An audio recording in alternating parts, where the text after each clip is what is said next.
제22대 국회의원 선거가 끝났습니다. 더불어민주당이 위성정당과 조국혁신당 당선자 수를 합해서 190석에 가까운 의석수를 갖게 되었고, 국민의힘은 위성정당 비례대표 의원 수를 합해서 109석을 갖게 되었습니다. 대학생 시절 야학 활동을 할 때 지금 변호사로 활동하고 있는 선배가 했던 말이 떠오르네요. 국민의 의사는 무조건 옳다. 선거 결과를 두고 환호하는 분도 계시고 나라 걱정을 하며 한숨 짓는 분들도 계시겠지만, 어쨌든 우리가 살아가고 있는 사회의 구성원들의 의사가 이렇게 나왔다라는 것은 중요한 부분이잖아요. 이를 바탕으로 더욱 나은 사회가 되도록 함께 노력해야겠습니다. 하지만 이번 선거 결과로 인해서 우리 사회가 어떤 변화가 일어날 수 있는지는 정확히 알아둘 필요가 있는데요. 우선 법률을 만드는 입법과 관련해서 180석 이상의 의석수이기 때문에 보다 자유로운 법률안 처리가 가능해졌습니다. 소위 법률안 날치기 통과를 막기 위해서 2012년에 국회법이 개정이 되어서 국회의장이 직권으로 법률안을 본회의에 올리는 것을 제안을 하고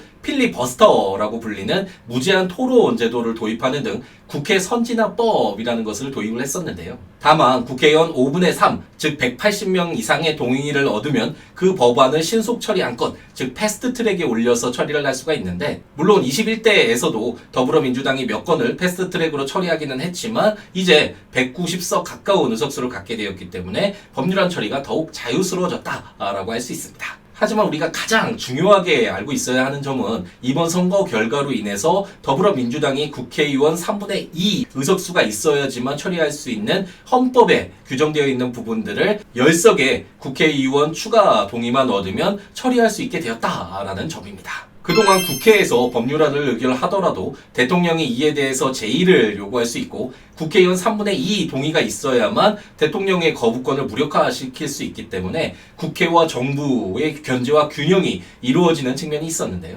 이제는 예를 들어서 더불어민주당에서 소위 김건희 여사 특검법을 의결한다면 대통령이 거부권을 행사한다고 하더라도 다시금 국회의원 3분의 2 동의를 얻어서 그대로 법률로 확정시킬 수 있게 되겠죠.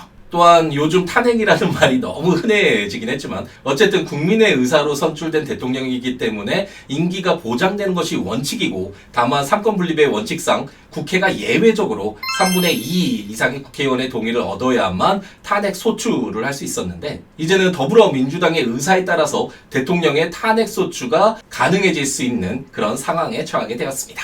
그와 더불어서 물론 극단적인 얘기긴 하지만 국회의원 중에 더불어민주당의 입장과 반대되는 국회의원의 자격을 심사해서 제명시키는 절차도 이제 언제든지 밟을 수 있는 환경이 조성됐다라고 할 수 있죠. 마지막으로 가장 중요한 부분이라고 할 수 있는데, 물론 국회 의결 후에 국민 투표자 과반수의 찬성을 얻어야 하기는 하지만 어쨌든 더불어민주당은 헌법에 규정된 내용의 개정을 시도할 수 있는 가능성을 높였다라고 할 수 있습니다. 대통령제를 폐기하고 의원 내각제로 통치 구조를 변경할 수도 있고, 향후 더불어민주당이 대통령 당선 가능성이 높다라고 보아서 대통령의 임기를 연장을 할 수도 있겠죠. 물론 또다시 극단적인 얘기긴 하지만 개인 토지 소유권을 박탈을 하고 재산 균등 분배를 시행하겠다라는 등의 자유시장 경제체제를 변경하는 것도 국민의 여론에 따라서 얼마든지 진행할 수 있게 될 것입니다. 도입부에 말씀드린 것처럼 국민의 의사는 언제나 옳습니다. 우리 사회 구성원들의 의사가 당연히 그 중심에 놓여야 되는 것이겠죠. 다만 개인적으로는 거대 양당 체제인 우리 정당 구조에서 어느 한 당에 3분의 2 이상의 국회 의석수를 부여하는 것이 좋은 것일까라는 의문과 불안은 있습니다. 이번 선거에서 더불어민주당이 10석만 더 얻었다면 정말 많은 변화가 있었을 텐데, 역시 국민은 현명하게 현 정부의 잘못된 점에 대해서 강하게 책임을 물으면서도 헌법 개정까지 행할 수 있는 막대한 권한까지는 더불어민주당에게 부여하지 않은 것이 아닌가 싶네요. 어쨌든 더불어민주당은 국민의 지지를 잘 헤아려서 우리 사회가 좀 더 나아지는데 모든 역량을 다했으면 좋겠고, 국민의힘은 국민의 지지를 받지 못하는 상황을 철저히 분석하고 책임을 지면서 다음 선거에서는 국민의 선택을 받을 수 있도록 변화되는 모습을 보이기를 희망해 봅니다. 그럼 오늘 하루도 행복 가득하게 채우시기 바랍니다.